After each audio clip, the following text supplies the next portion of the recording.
Welcome to the next episode of the Dragon's Den podcast. Today we have on Louisiana native David Douget. David is fire chief of the Iota Volunteer Fire Department, and on the career side, he is a chief of St. Martin Parish in charge of training. He started the Central Acadiana Fire Symposium and is a plank member of the Cajun FOOLS, currently serving as our vice president. He is unsuspecting and quiet, but his love for the job and the amount of effort that he pours into being good at what he does is undeniable. We discussed the importance of training, outside conferences, starting a conference, work-life balance, and volunteer versus paid. It may have gotten a little spicy. We hope you enjoy listening. Welcome to the next episode of the Dragon's Den podcast. Today we have with us David Douget.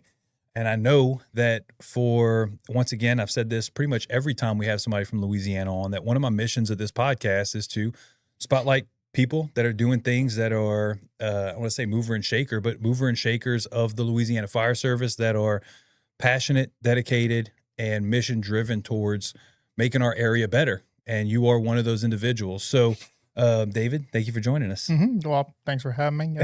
Now that we've finally been able to meet up, this has been months. Yeah, for those that don't know, David canceled on me at least 6 times. I've finally had to drag him into this thing and say, hey, let's get this thing done or you'll never commit. Well, that's what I was talking to Ryan this morning, and I said, so you going to meet Chris? Yeah, I'm going to meet Chris. I said, yes, I'm going to meet him this afternoon. I forgot how many times we were supposed to meet up, and he kind of laughed. I said, no, once I was something. So my kid was sick. And another time I said I ended up getting sick for something else. Then something else happened. Realistically, I think this is number 3. But regardless, I'm picking it's been a few times. Busy life, which we'll get into. That's actually one of your topics. Busy work-life balance. So,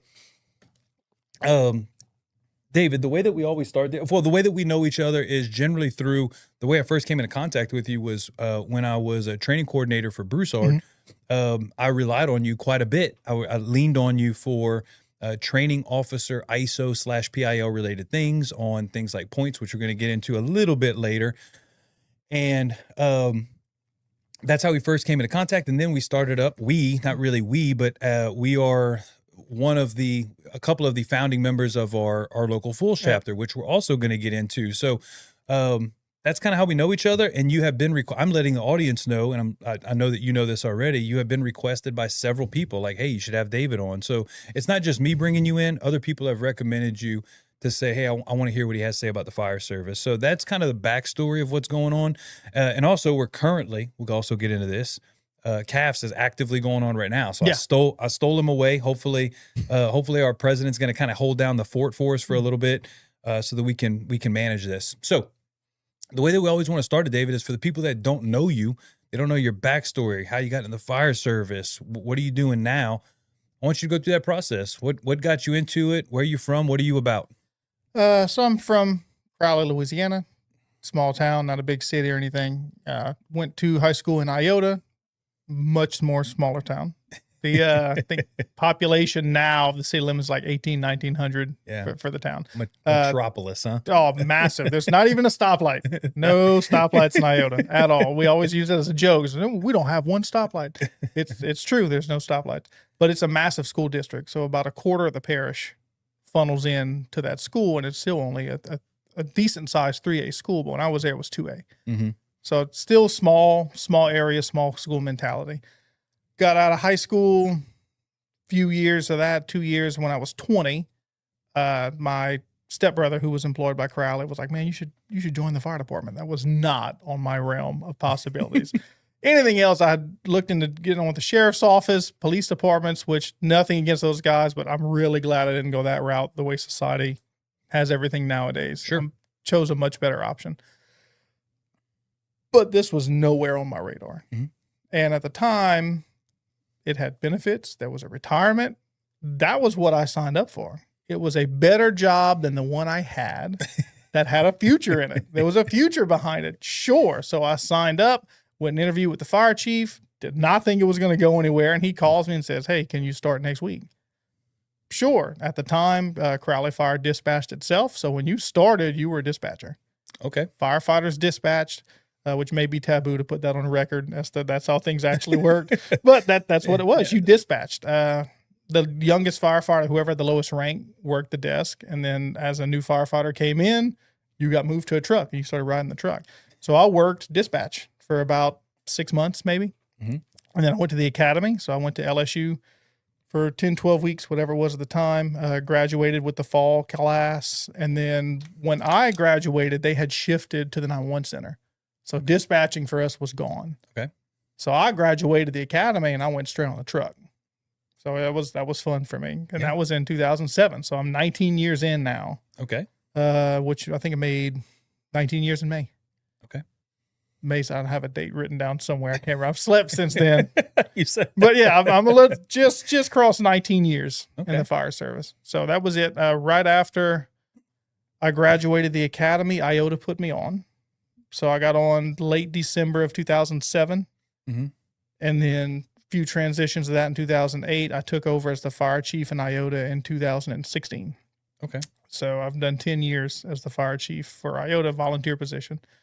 Correct. And now you said they took you on, but once again, with the understanding, Iota is all volunteer. Yeah. Nobody is. Are y'all even pay per call at this point? Or are y'all No, fully we're volunteer? still not pay per call. We're still Yeah. 100% volunteer.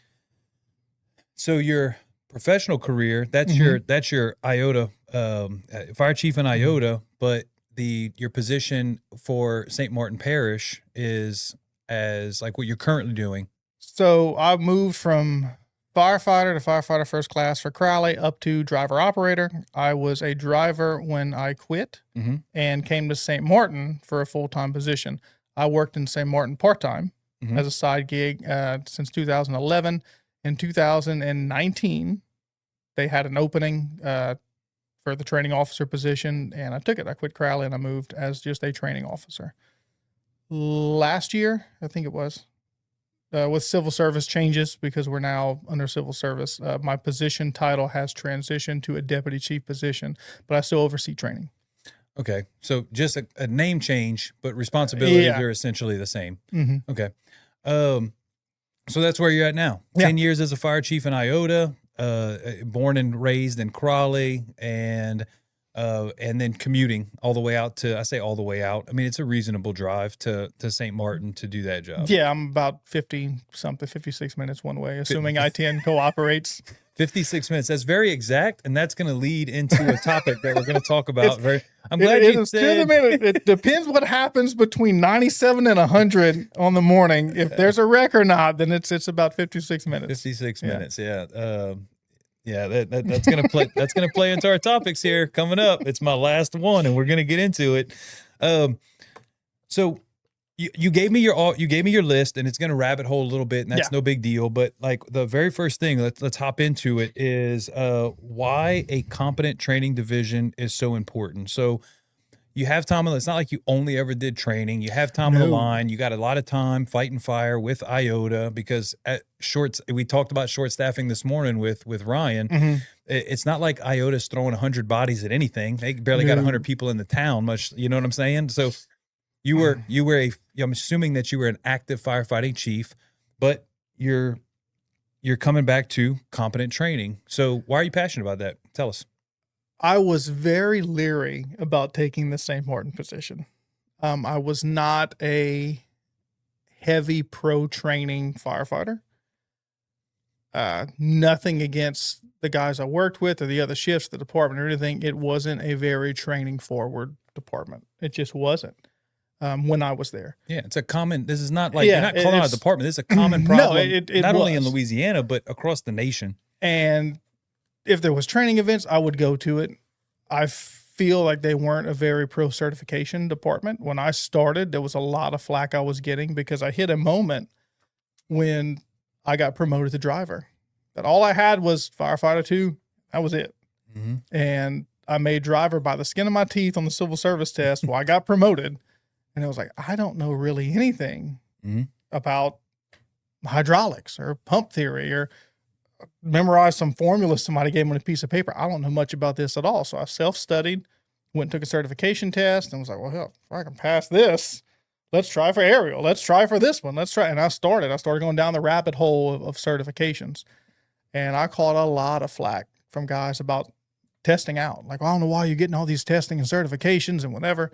You don't get paid anymore. You do the same it's job. the same thing. And now you turn around and you have an engineer, driver operator that's, well, for us was all three. So mobile water, pump operator, aerial certified, instructor 2, officer 3 certified, investigator certified, and you're just an operator. You're just a driver. Why are you going through all this? Well, then it became what I liked learning about all these other things, which I always did. I would go to conferences or go somewhere and sit down. Anything that was new I liked, I would sit down and try to enjoy it as much as I could. The only thing that I hated testing on was hazmat incident commander. And that was dreadful. that's the only certification I failed. I bombed hazmat IC. It was a bad test, and I've never gone back for it. That's the only one I've ever failed. Everything else I've been able to knock out. So I still want to talk about competent. Let's stay on it. Let's stay on it because I wanted to rabbit hole. It never approached me of how important the training division was as a whole till I moved to St. Martin. Mm-hmm. Well, now I'm over 12 different departments. I'm doing an entire training division for this. I'm running a recruit academy. There's a lot of moving wheels. So now I'm sitting here and we're trying to set up the direction I want the training program to go, the coordination between all the company officers of all these different stations. It's 12 different missions, 12 different, it's a whole different process. And you know, St. Martin is its own entity. They are not they're not a carbon copy. They're unique. Mm-hmm. It is its own special brand of firefighting. And it was looking at other areas and looking back on Iota in the same point and seeing what Chris was able to do, pushing Iota forward. And it was how a competent person over training and a forward-driven, progressive-driven training division really makes a difference. And until that moment, it never dawned on me because it just kind of wasn't there. Mm-hmm. We would do a drill every now and then. We do a training here or there. And I'm sitting back and I'm going, man, if we just push this all the time, can you imagine where this department would be? If this department over here, this guy I'm talking with from XYZ department that I'm talking with now, it's like, man, if y'all just did this like twice a month, y'all could really be. And it was competent training. Mm-hmm. And I feel that it gets left to the wayside, that training is a necessary evil. We have to have it to get rating points. Someone takes over as the training coordinator or captain, give or take. They're just there in name. No one ever wants to go. But it's if you really stop and look at, if you put 2 hours a day, a couple hours a month, even something like 6 hours a month to actually training on certain topics, how much better you would be. And I noticed that more within 2 years. We really focused on the meat and potatoes, the basics. And then we started doing these wide open scenarios, and you could start seeing these guys filling all these gaps. It's like, y'all would have never hit this before if we didn't stop and refocus your attention on the basics and how important the basics were. And nothing against crazy trainings, but that was something I learned from Mike Douget years ago. Was Mike said, 75% of your training should be on the meat and potatoes because that's what you do every day. You should be able to pull hoses, throw ladders, search, do all those basic things, because that's what you're going to do on every call. The odds of you rappelling from a 40-story building are probably not going to happen every day, but you're going to have to pull hose every day. Yeah. And that again resonated with me. I sat down through Mike's class. I was like, man, this is a great class. And now I'm seeing it. And it really kind of started to stick that people don't take training as serious as they should. I don't feel that a lot of departments put as much effort and focus and budgeting into their training divisions as they should. And I feel that they're hindering themselves. They're cutting themselves short. And this is not a topic a lot of people want to address. And a lot of fire chiefs in this area are probably going to give me the stink eye more than they already do. No fire it's the truth. It's just my mom, I promise. Nobody's watching this. But it's the truth. If you turn around and you say, we have $3,000 we put in the training division this year. Well, what if you put 10 or 15? If you actually invested time in your training division and put people who wanted to be there, key. Where would your department be on its operations? Now, that also goes into shortfalls of why other things happen, which are on my list of why certain things happen. But that I'm not going to lie. I'm not often left speechless. You brought up so many different Lordy, you got me speechless. It's not, I run a podcast. I shouldn't be speechless. I should be able to riff off of what you're saying. Unfortunately, you hit so many key things in one spill that my brain like short circuited, because I'm like, oh, I want to talk about that. I want to talk about this. And I honestly don't know where to take it from there. Let's go down one rabbit hole. Yep. You said two different things that are tied to the same topic. You said you tried to get out to early training. So we're gonna rabbit hole. You tried to get to outside training conferences or whatever, the most you could, and then you said you had listened to Mike Dugan.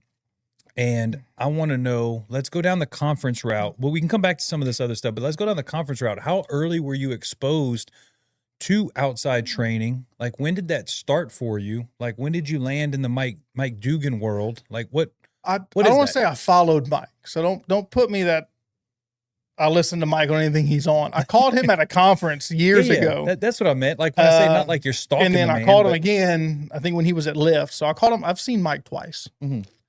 How early were you able to get out? When do you first remember getting outside the bubble of your area?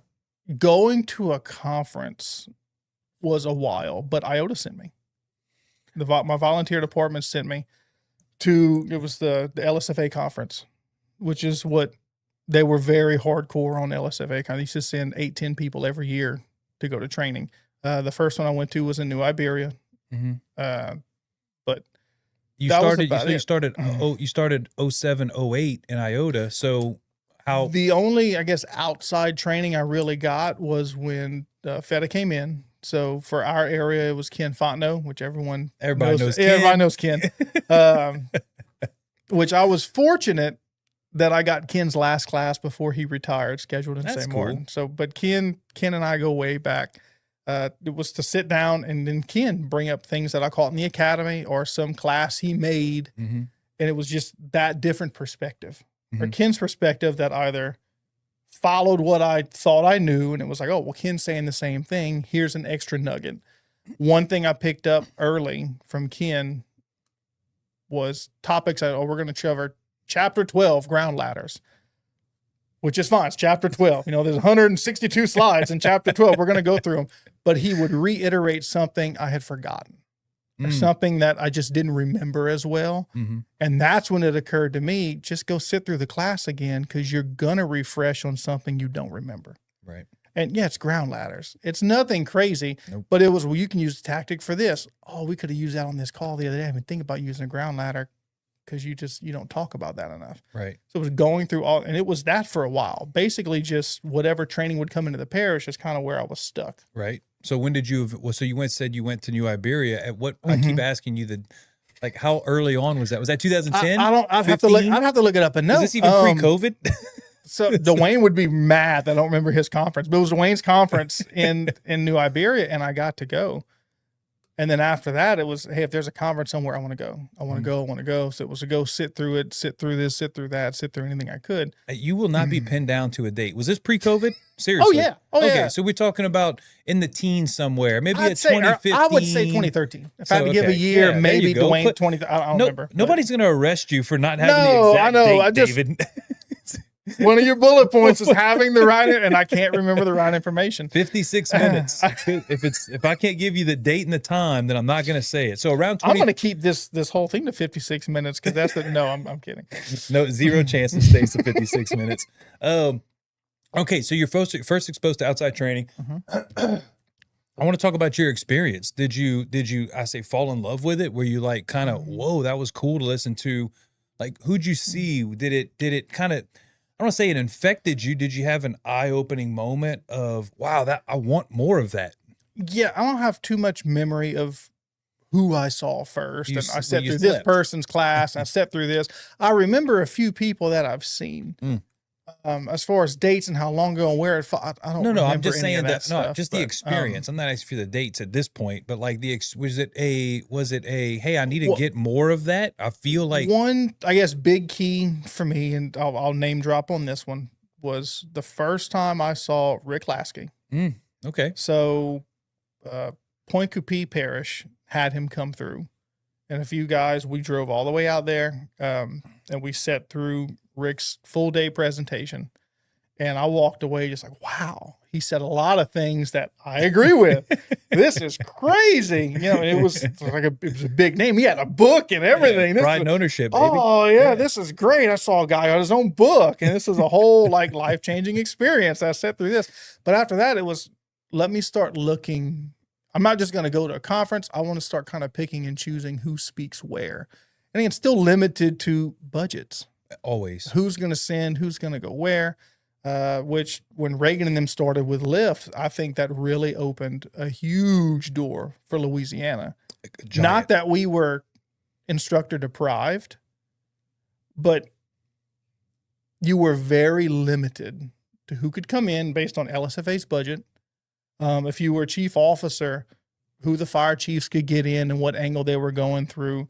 But you had those two little realms, and then Lyft opened up and they said, here's a waterfall. Pick which raft you want to fall down on. And that has really been a big thing, which Caddo Parish has their own. Sam and them are doing their own thing in Hammond. I think people have embraced the training culture more now than there has been when I started. Because you have small conferences all over the state now as compared to just two. We have one. So let's talk about that. Let's talk about that. So I remember hearing about CAFs. It was definitely pre-COVID. It was 100% pre-COVID because you had sent, I just had him on the podcast not too long ago. Actually, his partner in crime was also on the podcast a couple of times. You had Shaky and Spell. You had Todd Bourgeois and Chief Solani Spell came out, and I remember them teaching at CAFs. I didn't know what it was. I hadn't been to a conference yet, and so you had started something. Let's go into it right now. You decided, hey, I want to do a little training event. When did you decide to do it? I don't need an exact date, so don't stress me on this. Don't stress yourself on that. Okay. 2019. Oh, we're gonna pin a okay. Yeah, Now, I can pin a year. I can pin a year to that. So we had 2019. done one in Iota. Okay.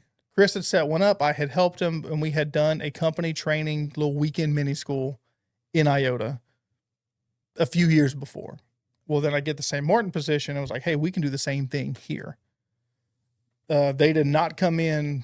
They may have come in 2020. If not, it was 21. Because the first round I had was a few people I knew. They came into Brobridge in 2019, and it was company officer focused. So we had company officer leadership conference training. It was 100% focused on officer development. Mm-hmm. One thing that I had felt that the state was missing was training solely dedicated to company officer level development. Agree. LSU used to do their company officer leadership thing. That had kind of stopped. They were looking at bringing it back, but that was kind of it. You didn't get anything else. Mm-hmm. So I said, well, let's just focus on developing good company officer training. You have chiefs officer training at the fire chiefs conference. You have firefighter based training for LSFA conference. Let's do something that meets in the middle and focus on developing good captains and lieutenants that can go back to their stations and actually build culture and try to make their stations, their departments better, whatever. That's what that focused on. Put a mental pin in that because we're going to get back to that. Let's pin it. CAFs came out of that. Okay. So the officer training that we did molded and turned into CAFs. One main reason was because we were kind of running out of angles to go with company officer training.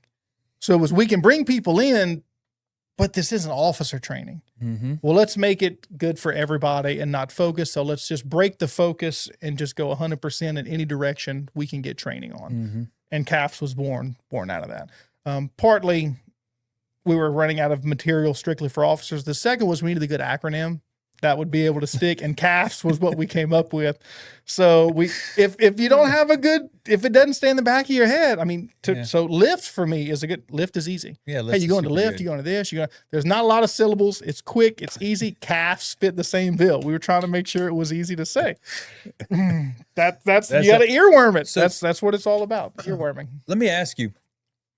I just had on Ryan. Ryan said that he started up first in because he felt like there was a void in Arkansas. There was a hole that he felt like he wanted to spotlight Arkansas instructors to some degree. Mm-hmm. He felt like, he had to go a little bit far for training. I don't want to put words in his mouth, but that was kind of the idea.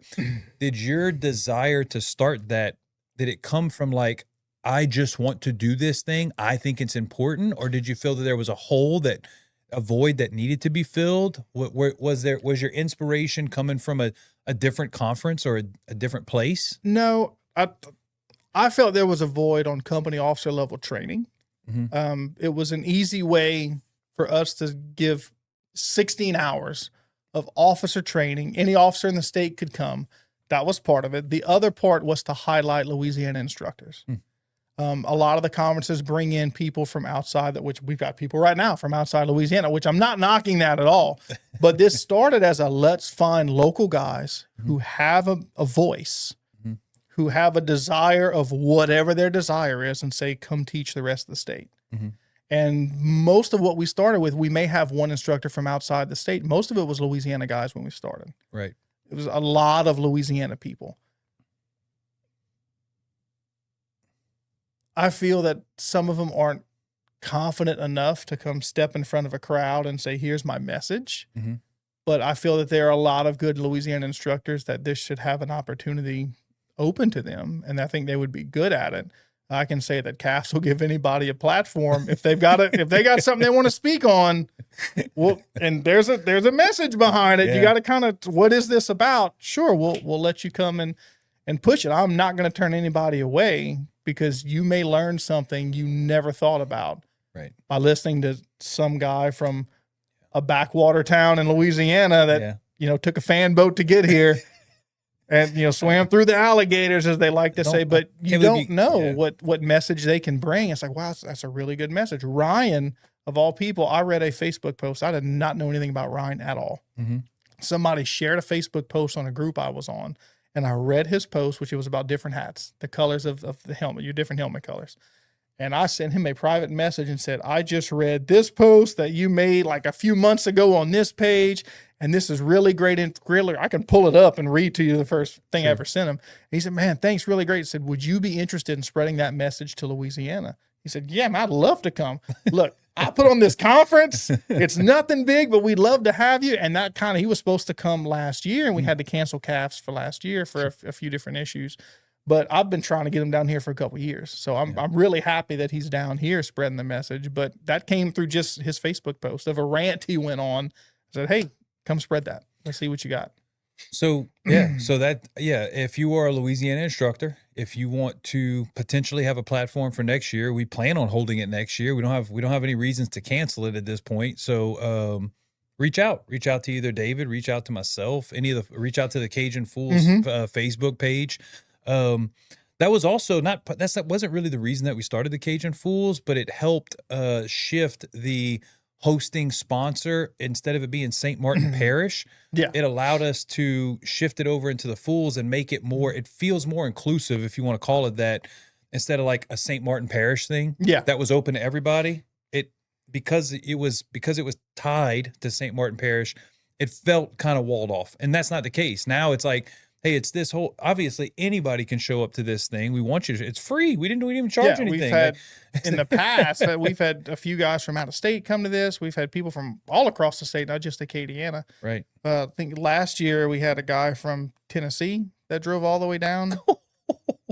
That's actually incredible. That's actually incredible. One or two guys from Mississippi last year that drove over, or the year before.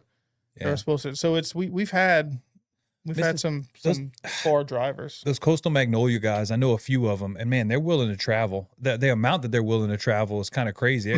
We did a little FOOLS training, a little live burn that we had put on recently, several months ago, and they're like, hey, y'all need any help with that? I was like, man, y'all are like 4 hours away. It's a 1 day, guys. It's a 1 day training. You're gonna spend more time on the road than the whole training. And they're like, if you need help, just let us know. Those guys are so committed. It's crazy. I don't want to go down a side, go down too far off the rails. We've hosted International Association of Fire Chief classes. We've hosted National Fire Academy classes, and I'll get guys that call me from like a few states over. Hey, I want to sit through this program. If you're willing to make the drive, dude, sure. Just drive down. Well, I'll tell you where to go stay at a hotel. It's fine. But I mean, and they will. We've had a few from out of state come to a lot of those classes that we've held.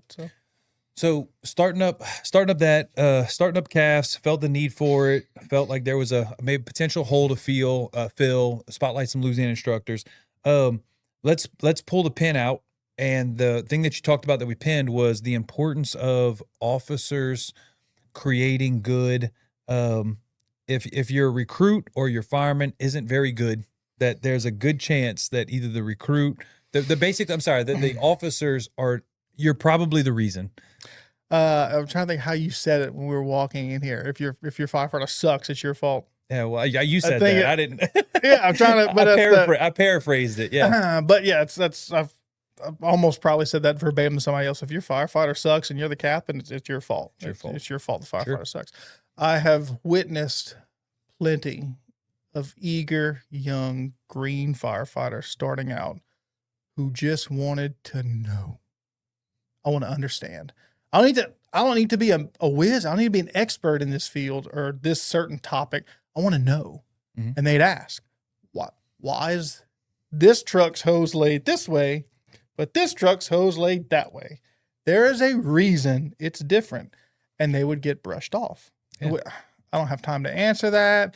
You haven't been one famous one. And I've quoted this a lot from a captain that I had in Crowley. He had retired while I was still there, but he would look at you and say, you haven't been here long enough to have an opinion. That was one of his favorite ones. I still quote him for it for a few different reasons, but I love it. Like, you haven't been here long enough to have an opinion. That was a lot of mentality that young firefighters get. I have more time on the toilet. There's only so many times you're going to get told no, right, before you stop asking. Correct. Completely kills the drive. And I have seen firefighters literally look at a captain and say, can we go to the training ground and we do some evolutions deploying the crosslay? Yeah. And we'll do that another time. I don't have time for that. Mm-hmm. Don't have. Which the other question was, what else are we doing? Which one thing when I was there, I was just said, we've got nobody from the public watching, but we've got on a busy day, 2-3 hours of work. Mm-hmm. The rest is running calls. Right. If you get a lot of calls, if you don't get, but on a busy, yeah. We have to wash the truck, wipe compartments, so have to clean windows. We've got to do it. Maybe 3 hours of work, depending on how many people are at the station. Sure. And the rest of the time is just that we don't have an hour. Yeah, we don't have an hour. We can go pull some hose. This firefighter wants to learn why this one's this way. Can we go pull the hose? And they're told no. Right. Well, whose fault is it now when they can't pull it out? It's not the firefighter's fault. They asked. No, it's the officers. They asked you to show them, and you said no. Learning opportunities. We had one. We were pulling ceiling, and rookie firefighter is having issues manipulating the pike pole to pull it up and then turn it a certain way and catch an angle and pull more ceiling down than just a little bit where the pike pole is hitting. And just I'm watching them struggle intentionally, because eventually you'll either figure it out or I'll tell you how to figure it out. And they were just pushed to the side. They did it for them and then just scoffed and they walked off. And I was like, you missed a golden training opportunity for this firefighter who was about to learn how to start tool manipulation, right? Angles for the rest of their career. They can use that, and you shut it down. You ruined it. Yeah. You kicked him in the teeth and walked out. It's like, they were about to figure it out. They were right there. They were about to figure it out. But I was one firefighter. This is a story I will gladly tell. Horrible at force and entry. We didn't do it. We didn't have a prop.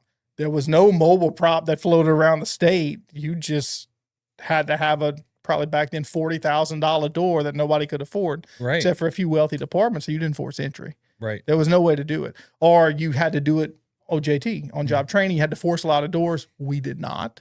Yes. Sure. We were a department that didn't force a lot of doors, and we ran a call. It was a medical call. They needed us a force entry so the ambulance company could tend to the little old lady who had fallen the night before and no one could get her up. And we looked, I'll say we, there was 3 of us on that truck and I was one of them. I looked like a jackass because I could not force a simple, cheap apartment garbage door because I did not know tool manipulation. I had forgotten all those skills I learned in the academy years before. If you don't use it, you lose it. Yep. That call was one of those prime catalysts that was like, I don't know what I'm doing. Uh-oh.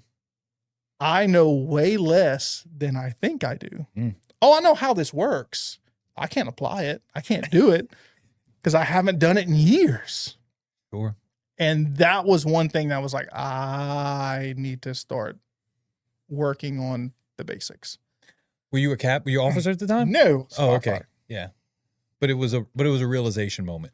Oh, very much so. Yeah. Me just sitting there and turning around, and we are just fighting this garbage door that should have taken us like 10 seconds, max 10 seconds. Not even a tool door, just a single baseball and just pop. Now that'd have been no problem. But then, and then turn around and there's city police, there's an ambulance crew, there's the neighbors, and we are struggling. And it's like, this looks bad. Yeah. This looks really, really poor. And I'm pretty sure our confidence level just dropped by all these people watching us. I was embarrassed, but I was ashamed more that it took me, that I couldn't do the job. And that was a basic. That's a basic skill, and I'm just sucking it up. So that's a good question. I think just to touch on that for a second is what did the backside of that look like? Did you go back to the station and say we got to find some YouTube videos, or I mean, it was back when you were a fireman, so YouTube didn't exist at that point. But did you like I got to crack the IFSTA book to? Was there discussion, or was it just like did y'all sit quietly? Did y'all sit quietly staring at each other? There was no discussion. Yeah, there was a me going to a few people. Like away from them, like, man, is there any way like we can figure this out? And then it was, like bevel to the door, bevel away from the door. How does this work? Trying to find some New York City guy who recorded himself and tried to, or I can't think of it, Vincent Dunn videos or any of those old things, and try to like, how does this work? I don't remember because nobody around here had a door that like we had access to. That just wasn't a thing. And then when LSU got that first door trailer. Yeah, huge. Massively beneficial. We went, I remember it for us, for Katy Parish, came to rain, and we went and we ran a few exercises. And then the next thing, everybody was almost done. You turn around, there was, I think, 3 or 4 Iota guys. We fully geared out on air with a pack. We all backed up to the door, and they're like, what are you doing? It's like, we're not going to do this at a fire in street clothes with extrication gloves. We're going to do this in full gear with this solid steel bottle air pack that's completely out of date. That's what we're going to be doing this with. So we need to train like we'd be running this call. And they all scoffed at us. And I still say that was one of the best decisions we made, was to, at that time, train like you'd respond. And that was one of the first moments for me that fell into train like you respond. And then we got done, and I felt way more confident in more than just how to manipulate, your pro bar and an axe. It was a whole different level of confidence boost for what I can do on a training approach. We had a rookie that struggled with a certain thing, and that individual came to me and was like, I struggle with like taking charge and leading and confidence. Mm-hmm. And what I told her, I love that you had said that you had done these reps and it built a lot of confidence. Because what I told him was, I said your competence will build confidence. Mm-hmm. But it's going to take the reps. You have to practice this thing and do this thing. That will build your competence. And then once you feel confident on it, it will build the confidence. So I'm glad that you said it, because that is true. If you go in not knowing how to force a door, haven't done it in a while, or whatever it is, a search or a harness convert, you pick the thing, you're going to be very nervous about when you have to go in and do it. But if you've done it a billion times, you're not only will your competence level go up, but you're going to feel very confident. I know exactly. You have a plan. We talk about it at the station all the time when we do basic forcible entry training. You got plan 1, 2, and 3, like right at the ready. This is your first move on an inward swinging residential. This is your first move. If it doesn't work, then we're moving to step 2. If this doesn't work, we go over it and over it, so that when you get to the door, it gets said all the time about forcible entry. You don't want to be the idiot twirling the Halligan around like a baton because you don't know what end to use. And then if you find the right end, you find it by accident, but you don't know how to stick it in the door. You're like, panic. Because I'm not going to call the guy out, but we had a exact same scenario you had. was a smell of a dead body, but it wasn't a dead body. It was it was chicken in a fridge where the power had been shut off.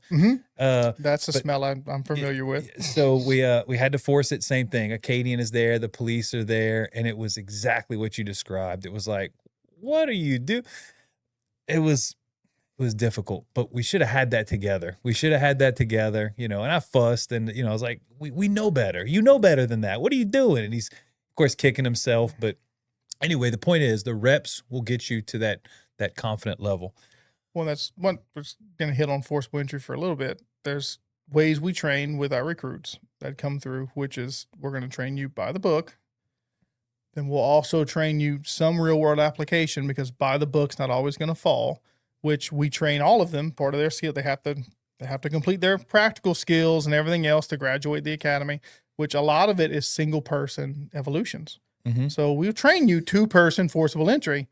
Then you have to do single person forcible entry. You have to do this by yourself. Yes. Because you are not guaranteed there's going to be someone behind you. You're not guaranteed the person behind you is competent enough to do this skill. Correct. Because, I have a firefighter that haven't in the academy yet.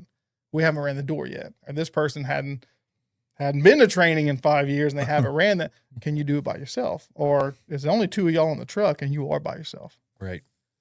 And we had it once. There was a fire not far down the road from the office. I pulled up, gear, air pack on, grab a water can, grab my irons. I'm first to the door before, I think an engine's just pulling up, but I was there early enough and stop, force the door. The second I force the door, I hit down to go do a quick door search, and it is complete hoarder tunnel. And the smoke lifted off that floor, and all I can see is the pathway. Yeah, cow path. Door shut. Like, stop. Yeah, we are changing everything. And someone asked, said, no, but if I would have waited 3 more minutes, mm-hmm. and then we'd have just walked in, someone would have donkey kicked the door. They wouldn't have taken time to actually force it and do a search and get underneath the smoke layer. How far would they have just bulldozed in and then fell in all this stuff? Would they have seen this? Would the fire have grown further than it needed to? Would all these different things?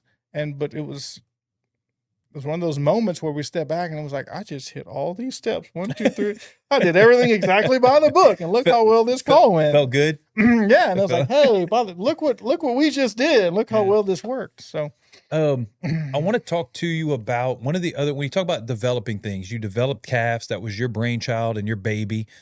Still is. You're not putting that on us. It's still your baby. The other thing that I think you developed in St. Martin, correct me if I'm wrong, is a recruit academy where you're bringing in, and maybe you didn't develop it. I didn't develop it. So, Brody Miller was training officer before me. Okay.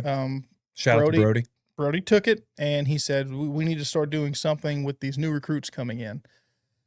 I don't know enough detail to say what he did. I do know that he told me it was not as extensive as what we're doing now. Mm. So when I got it, I grew it past what he had been doing.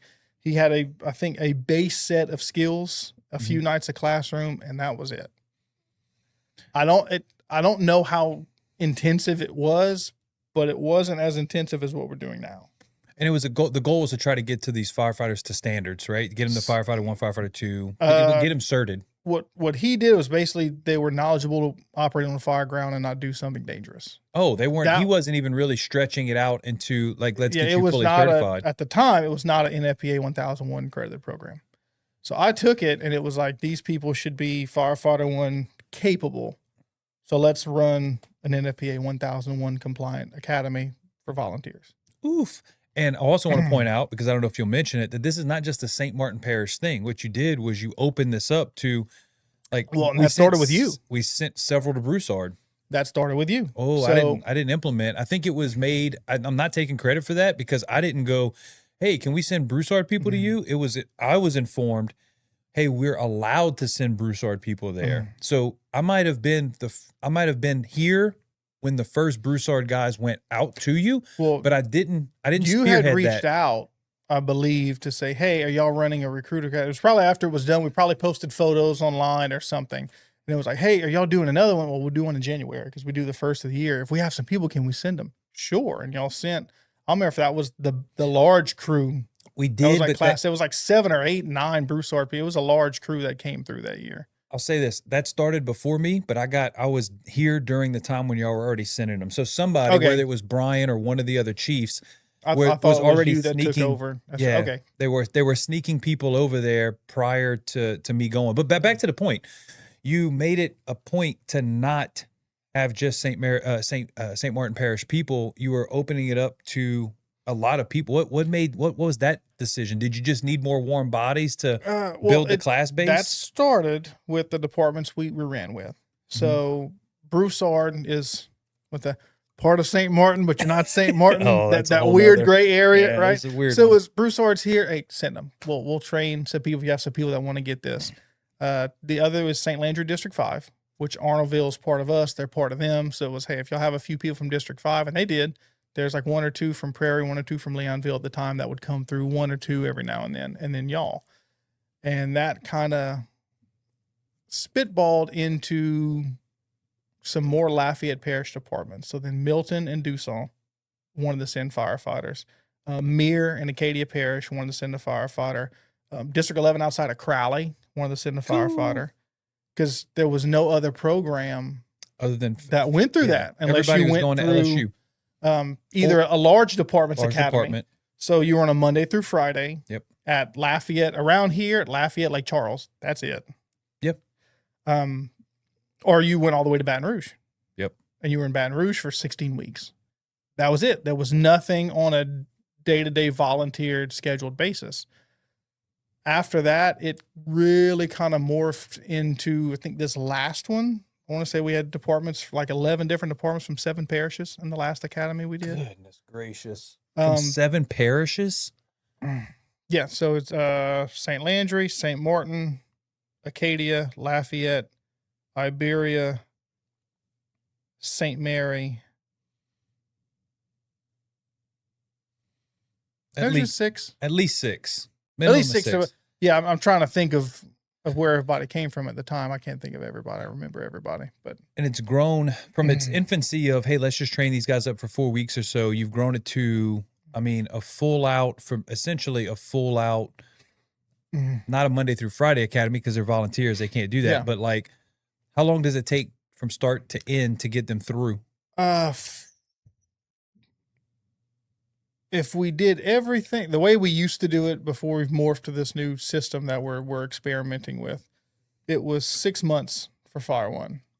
So it was hazmats through January, February, and then March through June was all the Firefighter One material. Correct me if I'm wrong. With their skills and live burns and everything else. Were you charging for that? Was St. Martin charging for that? It was free. just free. Free. So if you wanted to come and train. We'll train you. Dang.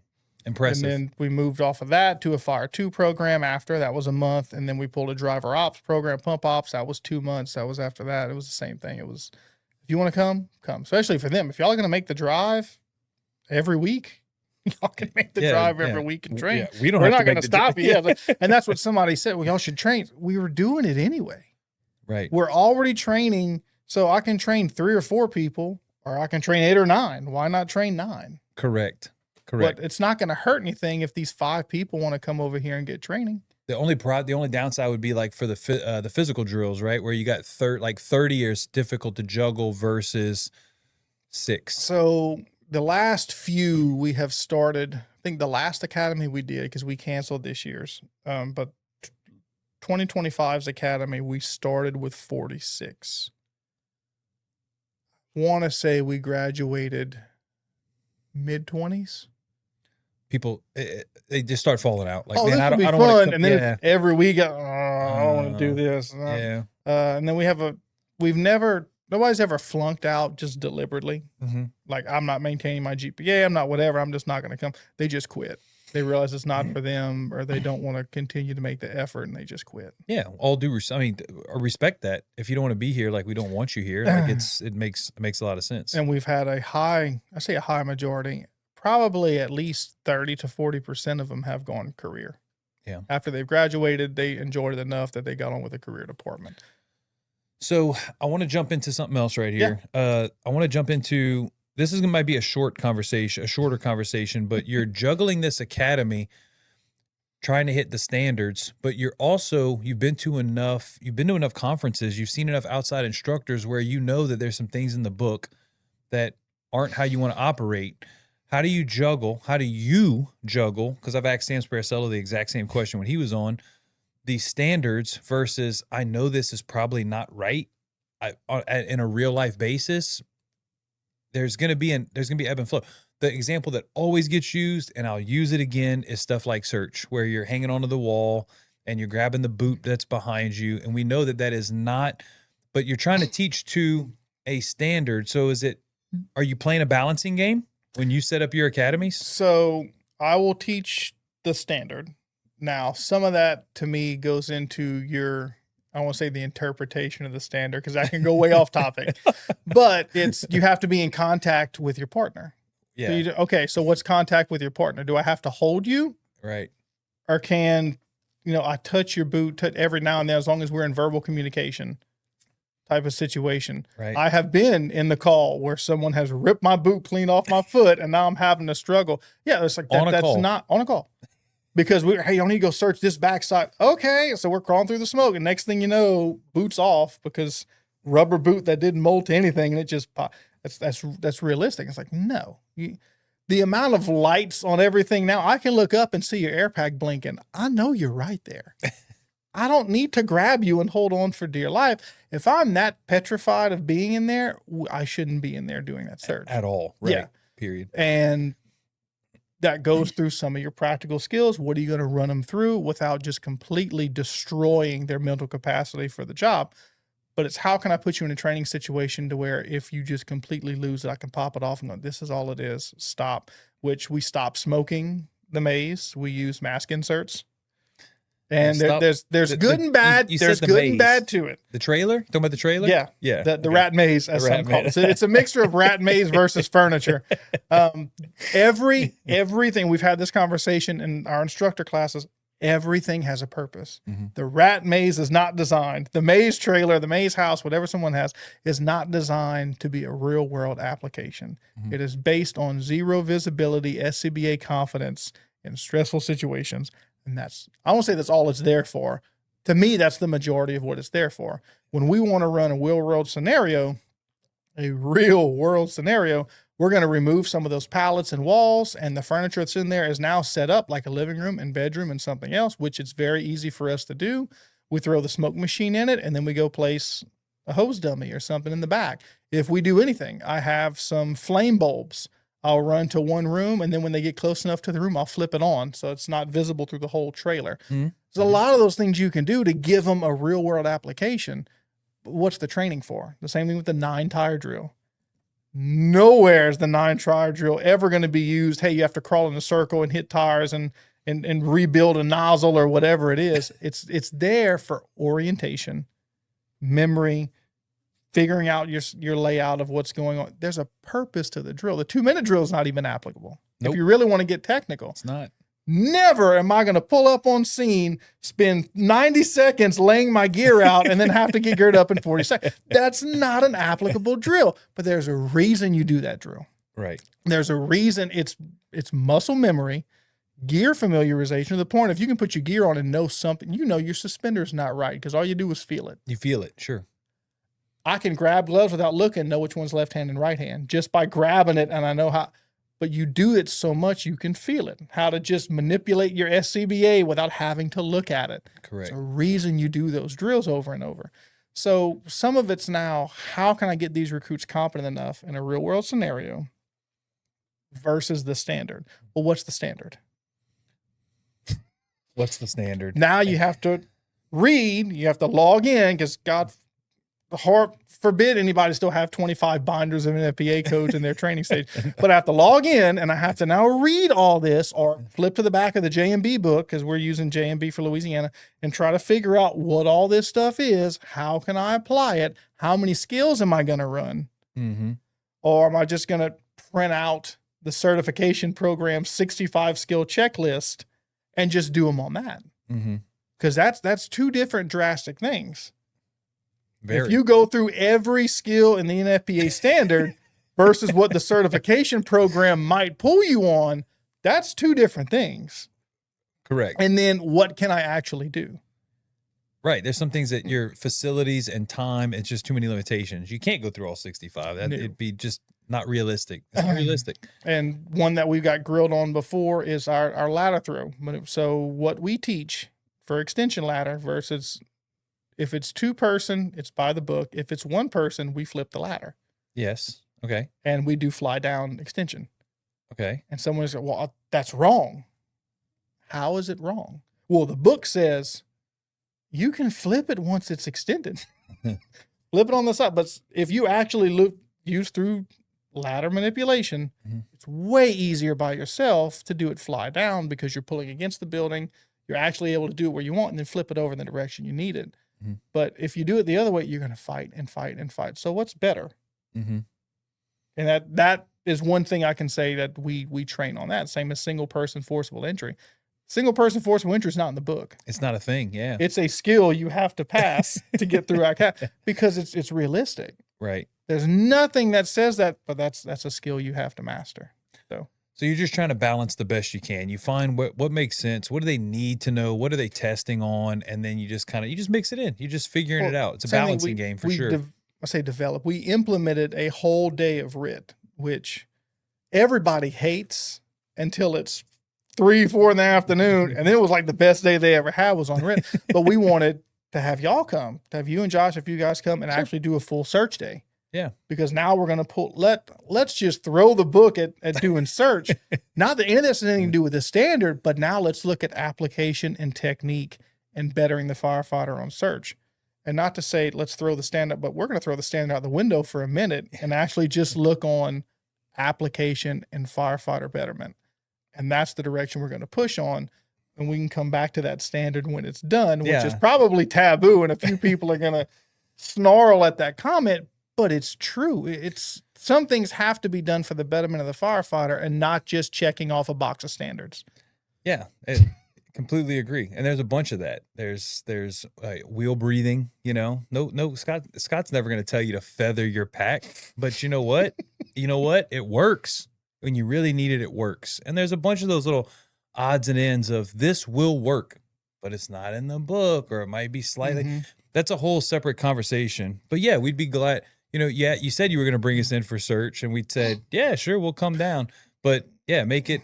We'll talk about it later because the RIT and search, those are two different babies. Well, and that's not meant to be. That's one thing we put as a full day of RIT drills. So we do a lot of RIT pack manipulation, different SCBA manipulation, drag techniques, a few of those 2-person firefighter recovery drags, and then we run them through the full Pittsburgh drill. And that's kind of what we did for it. Right. We're limited on how much we can do because we can throw the book at them. We don't have the equipment on a lot of the trucks. Some of these stations are never going to be in these situations. So it's very limited to how we have to do some of these things. Yeah. There's plenty of stuff to do. We can go up, firefighter upstairs, downstairs, I can't remember. If I called one person right now, they'd tell me who said it, but there was someone who said, it was an instructor, Louisiana instructor years ago, that said, if you have passed your certification, congratulations, you have now achieved the minimum standard. You have done nothing but achieve the minimum standard set forth. You've checked off the boxes and said, I have made at least a 70%. I've done the minimum to be qualified. And some of this, we're going to throw the book to the side for a minute, to me, exceeds the minimum standard. Absolutely. I could deep dive on that for a while, but I will say, and I only know this from going through a program like OBT, that there's so much meat on the bones that's left after the standard. I will spend the next 6 years and 8 months, 6 years, 7 months, 27 days. You have the countdown timer on your phone? Maybe I do, maybe I don't. What's it to you? That I will spend that time going to conferences and trying to learn and doing what I can, but I'm not even going to get close. I'm not even going to get close to knowing what there is to know. No. I'm not even going to touch it. So, there's a lot left. There's so much left. And when I went, once again, I'm going to touch on OBT real quick again, is to say there was so much crap in that 24-hour period that I had never even seen before. I'd never been exposed. We're doing things that I'd never done once. Not only have I never done it, I'd never seen it. And some of these things that we were doing, I didn't even know existed. And I'm like, how many more things am I going to run into? It happens every time. You go to a conference, you learn something, you're like, I didn't know that existed. And so like I said, there's a lot of meat left on the bone of learning, but we're not going to go down that. We're not going to go too far down. All right. Here's what I want to jump to. When you talk about detail and we talk about deep diving into subjects, there was a question from the audience. I don't have an audience, but there's a question from the audience that I said, what do you want to talk to David about? You know David pretty well. Like, what fascinates you about him, or what would you like him to answer? And he said, and I've also experienced this, when David digs into a subject, he digs into a subject. He doesn't just know it, and obviously I can't broad brush you, because there might be some things that you may only know, sir, because you can't know it all. Mhm. That's one of the biggest problems we have as I say, as me as a training officer. I'm not a training officer. If you are in training, there is a billion topics. It's almost impossible to be an expert at everything. It is impossible to be an expert at everything. But more often than not, you deep dive into the subjects that you need to teach. I've witnessed this twice personally with you. I'll tell two personal stories. When I was a training coordinator in Broussard, you are deeply involved in the PIAL, and I know that is it's a little more for the Iota side, but I know you also deal with it on the St. Martin side, digging down to fractional points, right? I know if I send a firefighter out here, it's going to get exactly this many points. And then you also did it when you did the flashover. You called me during COVID, around COVID time, and said, hey, I think they're messing with the We can go into detail of that, because whoever listens to this may want to know that information. Well, That's good information. All right, let's hold that for a second. But you were noticing when you were burning the flashovers that things were deteriorating in a way. So here's what he wanted to ask you. Mm-hmm. You deep dive into things more than many others, and you try to get on a very detailed level. What in your brain makes you do that? Why do you deep dive on things the way that you do? I can't answer that question. Great podcast. Great podcast. Let's wrap it up. Appreciate it today. No, I really can't answer that question as an actual answer. I don't know. Until you kind of dropped that on me before we started that this was going to get asked, I didn't realize that I did that. So it's not something I can self-reflect and go, oh, I probably do this because of this situation that happened. I don't know. One thing that we kind of talked about earlier that I bring up in a few of my officer trainings before is that ego can be a bad thing in a department. It can be a good thing depending on how you push it, because someone's ego is not going to let themselves fall. They're not going to let themselves fail or be made fun of. So they're going to over-research what happens to make sure, as I'm teaching this topic of search and someone throws something out there, I don't know, because the slides don't say that. No, I have to have all the answers. Right. And sometimes being an egotistical person or having a large ego, and it may attribute to that. Maybe I have an ego, and everybody does. Everybody has an ego. Yeah, but before we get into that, maybe that's part of it. Maybe it's having been around people that didn't have enough answers. I want to have more. One thing that I have found, especially with the recruits, is instructors I have sat through before, even officers, will sometimes hold back knowledge to where you always have to ask me another question. You always have to come back and give me that. They will hold information back. And that's a bad way of probably describing it. But they will hold it there to where I always have to have something that you need. And what I have found is just dump the entire bucket on your recruits. Dump it all. Mm-hmm. If you've got it, throw it at them. If they ask a question, dive into this information. We were doing pump ops years ago, and someone asked a question about something with, I think it was hoses or nozzles. Well, of course, I had looked enough up 1 or 2 days before that I started rattling off PSIs and friction loss components and something. Well, if you got this many feet, you have this with this coefficient, and I can just do the math in my head and they're like, how do you remember all this information? I don't know. It's just in the back of my head. So I remembered it.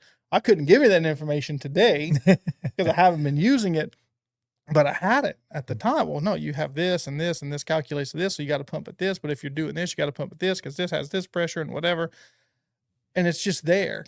So now they're sitting there, well, now they're just going to dump it. Let's go into 15 minutes of going through all these different loads and how all this can change different. We're not just going to stick to the slides. There are times when you have to read slides when you're teaching. A lot of classes I like doing are like 5 slides total. Cool. And that's it. And we just wing it, and we have a lot of conference back and forth. We'll have question and answer. We'll have scenario based. I'll have bullet points. Well, each one of those bullet points is what we're going to talk about for, next 15 minutes until we move to the next one. Those are fun. As opposed to, 80 slides that we have to get through in 2 hours or 2.5 hours. Those are necessary and they have their place.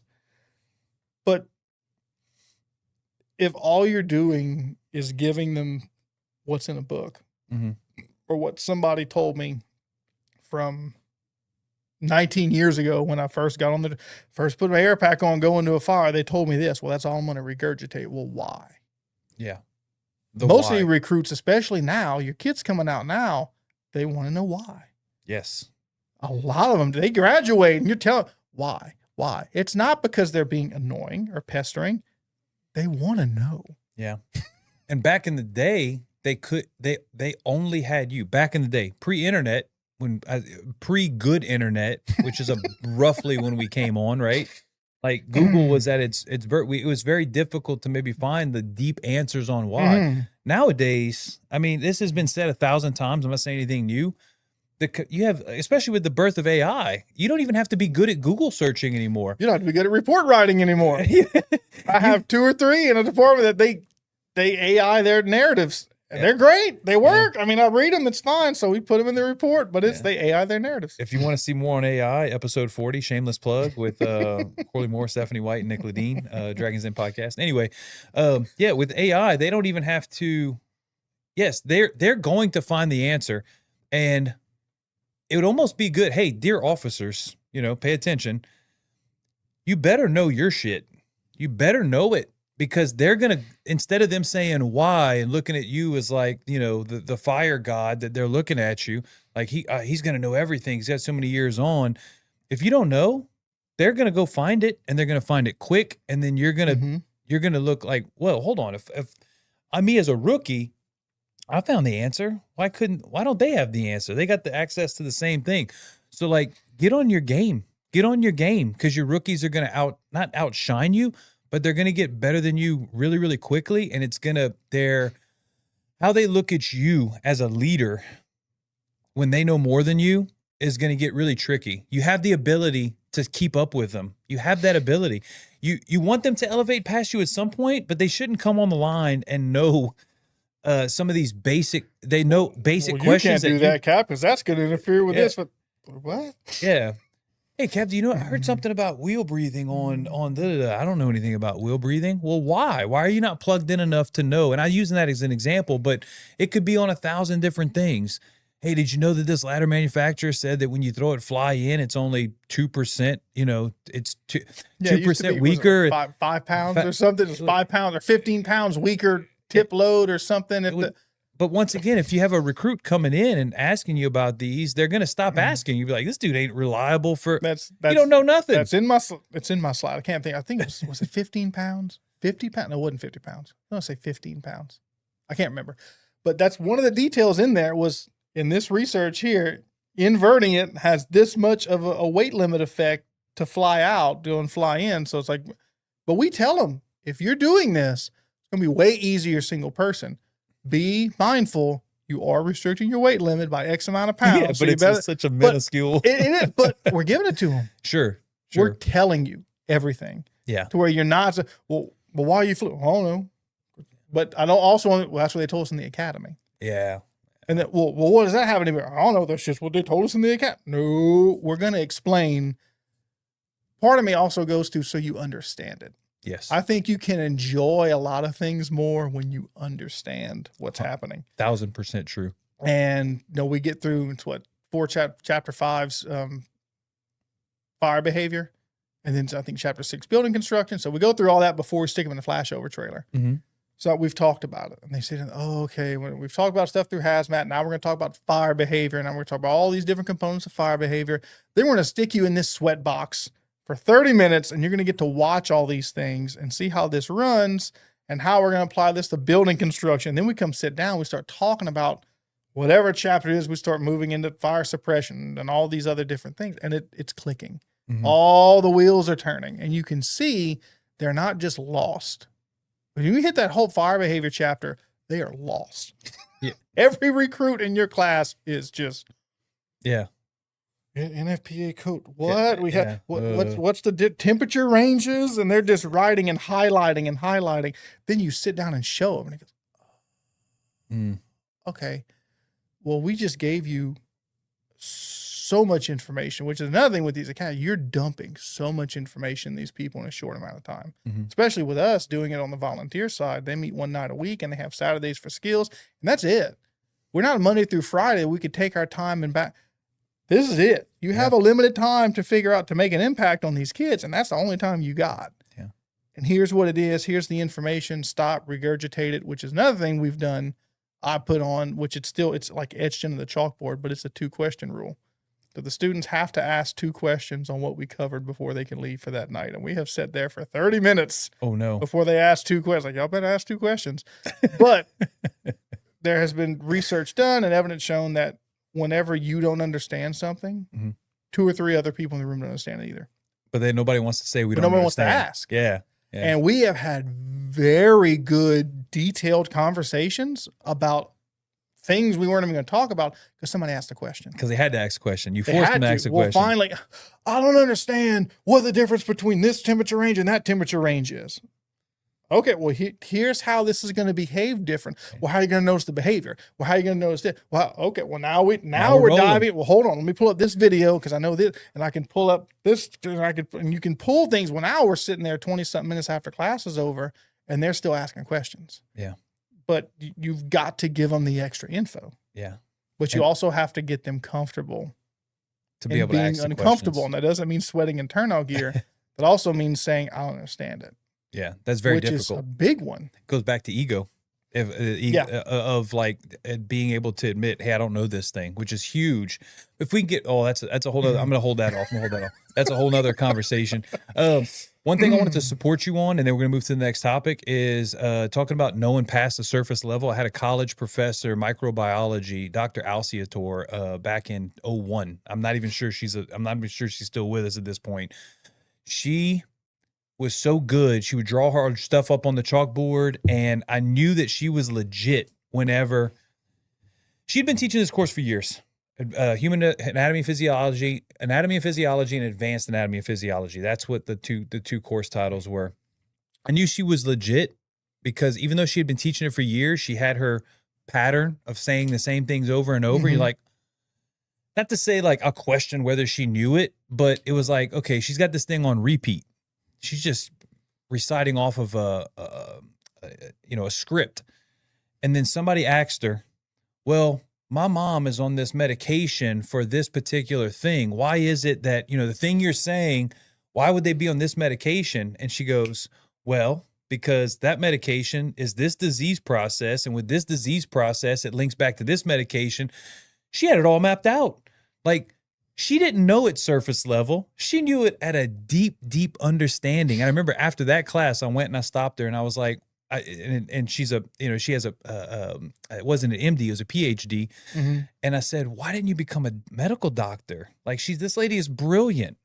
And she said at the time, because she was older, even when I went in 2001, she was like, that wasn't, women weren't becoming doctors. But what is my point? It goes back to what you're saying. Know it past the surface level. If you're just reading slides, I don't want to listen to you. I'm telling you right now, I can read the slides, but if you can't deep dive behind it, you're not much worth listening to. So if you're doing that, please stop and either get better, or either stop or get better. Pick one, because nobody wants to sit through your class where you're just reading me slides. It's boring. Nobody cares. Please stop doing it. Whoever's teaching certain programs, whatever video I need to look at, you're going to get to, I'd say it, we just did hazmat awareness. God, for the next 20, I got a slide read. There's nothing I can tell you that's not, I just got a slide read for a moment, and you got to get me through it. Give me a few. Hazmat instructor, we just finished an instructor 1 program. We got to one, it was like, guys, for the next, I think it was 16 slides, I got to read the bullet points so we can cover them and y'all can understand them. And it's just some classes are easier to do it than others. Yeah, I mean, the cert classes you almost have to, and you can range off. And I have mine filled with so many videos and others, cartoons and all kind of other things, But it's to kind of break it up. So it's not Yeah. just so monotonous of just, white screen with blue letters all the time. Hazmat. That's going to be my big push in the fire. I'm going to spend the next 6 years of my career fighting against hazmat. That will be my whole goal. Get hazmat out of the fire service. I'm sure there's 1,000 nerds right now that are like, no, we love our hazmat. It's useless. Get it out of here. So what I want to move to now is one of the, you have a couple more topics here, but I don't want to keep you here forever. Cause we got to go. We're here till the Fools Bash at 7. So we got till 7. Strap in, folks. We're going to be here for a while. So I want to cover one of the bigger things for you, and it got very, very important for you as of late with, watching having a son, and then as he's growing, work-life balance. You are doing chief jobs in Iota. You're trying to juggle. Look, if you don't know this about David, I'll say it right now. And this is not calling you out. I'm telling you, this is not who David is, but like this is David's personality. Big plans, brainchild. I want to conquer the world. And you have these there was a specific program that you really wanted to start that didn't get off the ground because once again, you're super ambitious, you're super passionate, and you take on a lot of stuff. And sometimes it's stuff that like, damn, I really want to do this, but I don't have time for this. But now you got Iota, you got St. Martin, you got your projects. Oh, by the way, you had a kid and that kid is growing. Talk about work-life balance. How are you juggling it? What's going on? It's tough to me. It takes true determination. It's a personal decision that you have to make to figure out how I'm going to balance it. One thing that came up towards the end of last year, we had an officer meeting in Iota, and it was hey, we need to figure some things out because I can't be here so much anymore, which I had already taken a step back from where I used to be. Mm-hmm. Once I you move from an 8 to 5 from your shift work to a Monday through Friday, massive change in your daily plans. One thing I miss shift work. Man, I miss shift work. I miss having days off. Days off are great, man. Oh, they're phenomenal. What's a day off? I don't know what that is anymore. Today's wonderful. Which, I mean, the rest of the world doesn't understand that because most of your jobs are Tuesday through Saturday or Monday. So you're working that 5 days straight. Working shift work is great. Oh, it's phenomenal. Fully agree. As a guy with no part-time job, fully agree. Oh man, I miss just having. I'm going to cut my grass tomorrow. I'm going to wash my truck. I'm going to do. Yep, nope, can't do that because you only have these 2 days to do all this other stuff that just piles up because you can't deal with it throughout the week and everything else. But it was like I have to take a step back. Mm-hmm. So I did, and I mean my officers stepped up, and we've had this conversation again as to just it's so much I missed so many key components of my little boy growing up that I'll never get back. And I didn't miss a lot. I'm not gonna say I missed like everything. Like I'd show up like once a month and say, "Oh, he's still breathing," and leave. No, that's not true. But there's a lot of firsts I miss, which like my wife would pick him up in the afternoon, and then she would be able to spend a couple hours before I would get home. Well, he would do things, and there's nothing I can get away from that. But it's the amount of nights, because again, where I'm at for this training position, it's on we're an all volunteer, parish-wide, county-wide for you nerds outside Louisiana, a parish-wide department. It's a whole 100% volunteer. Yep. So everything's night-based training or Saturday-based training or something else to incorporate around the standard volunteer schedule. Iota's 100% volunteer. So everything with them is night-based training. So you end up with a training in Iota, which is normally on a Monday. Then I would have St. Martin trainings, which normally fall on a Tuesday, most of them, not all of them. Then I would have recruit academies, which would fall on Wednesday. That's 6 months out of the year. Well, you move through recruit academy, which is your hazmats, your fire 1, then your fire 2 program, and then your pump ops program. That is 10 months. 9 months. So 9 months out the year, I'm at least 2 nights gone. Minimum 2 nights. Sometimes 3. Majority 3. Plus you start throwing in Saturdays for skill days. I'm gone a lot. also not including the calls you're going to run in Iota, right? Yeah. You're going to make calls, administrative paperwork. Like I got to go manage budgets or build trainings or whatever the normal stuff that you're already going to do as an Iota chief. Events within the city. Oh, you're the Iota fire chief? Well, we need you at this. Yeah, we got 5Ks we manage. We have family days. We have all that stuff that still happens. So then that's here, that's there. And it's never 1 hour. It's always 3 to 4 or 5 or something. Yeah, it's always more. Yeah, there's always an event, always a festival. And then you got it was easier when you didn't have your son because you were like, you had a understanding wife that's kind of like, okay, I see where his passion's at. I'm supportive of it. I'm not going to fight him on this. But now the kid comes into play and you're going, like I said, 3 nights a week, every Monday through Friday. Hopefully we get Saturdays and Sundays, but sometimes we may not get that too. So you have had talk to me about that. Have you tapped the brakes? Because you wanted to start a project with FETA for instructor stuff, and that was through the fire chiefs. Yeah, so fire chiefs. I'm sorry, that's still not completely out the window. But there was a program which was to do a fire instructor academy. Right. This had nothing to do with instructor one, nothing to do with NFPA, none of that. This is on how to be either, in my opinion, a company officer. So you can look at career captains, lieutenants, a training officer of sorts, right? Or some of these paid chiefs who they're the only one. I'm a paid or part-time chief for my station. I'm the only one here. So I have to train everybody. How can you actually implement good quality training to your personnel? And we're not worried about slides and J&B and testing. This was just strictly on like a 1 or 2 year process of how, and it's still not out the window. Yeah, but that was the development behind that. I don't want to go down the rabbit hole, but I guess my point is it's a big lift. In order to do that, it's a very difficult lift. So I'm saying, you're starting to look at the hours in a day and like, I don't know that, and it's not just with that project, it's with anything that pops up. You're like, hey, I've got to get more time home. I have to. Well, one key thing that we were able to kind of help with that was what I have been pushing since I started with St. Martin was to actually make a training division, which was to actually have other instructors there. Mm-hmm. So, which we had developed a small group of some volunteer instructors. Now we have some part-time instructors. So they will teach classes or courses, and that's what they're doing. So I'm not there. And that was a few different things. One big thing for me on developing that, which again, getting some time back, is great. But it's getting the message through someone else's voice, which to me is big.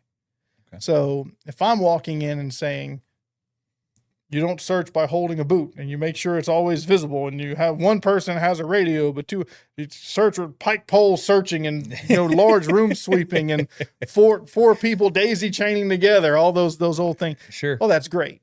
And the few in the back, they either listen or they don't. Well, now I turn around and you come in and go, hey, we're not doing boot searching, and 2 people have a radio and we're daisy chaining 4 people and pike pole searching large. Oh, well. No. Well, okay. Well, if this which is you get more people's voice on the same topic, you get different perspectives. One thing we were trying to push on that was, what are you passionate about teaching? Bring that into a class. So now we'll have them develop a class saying, this is what I like. Mm-hmm. I like search, or I really like forcible entry. Well, then figure out different ways of doing forcible entry, however that can appease certain things. And we'll start to incorporate that, and you can take this month's trainings. Right.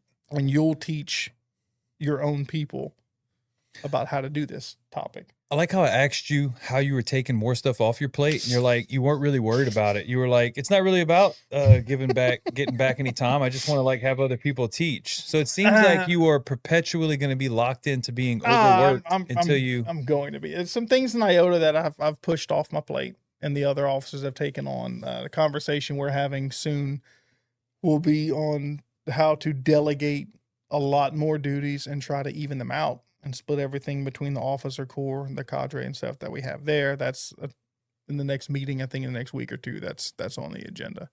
Because I don't have the time anymore. Right. So my time over there has been lessened a lot in the past few months. It's good. And this gets talked about. I've talked about this a billion times.